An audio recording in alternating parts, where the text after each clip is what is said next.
tamanio la moyo wangu, kama hilo ndilo tamanio kusudi lako, kwa sababu yako uhusiano wako na Mungu, ikiwa hiyo ndio sababu, fungua kinywa chako kwa dakika moja tu. Anza tu kumtukuza Bwana, anza kumwambia Bwana tu unastahili. Sema jinsi alivyo na ndivyo Mungu wa pekee kwako. Usiangalie vile alitenda kwa wengine, usifikirie habari za wengine. Wewe ndio unajua baada ya kutoa yale mambo anatenda katika maisha yako. It is your personally.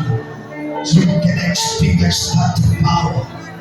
Na kumwambia Yesu kwa maneno tu ya kinywa chako kwa dakika moja vile alivyo Mungu kwako, pia amekuwa msaada katika maisha yako, vile ambavyo wakati ulifika mwisho alivyonyosha mkono wake, alivyosema nawe wakati watu ambao walikuzunguka walivyosema ya kwamba umekwisha, walipotabiri ya kwamba haiwezekani kwako, lakini pika pafu ukaona mkono wa Bwana.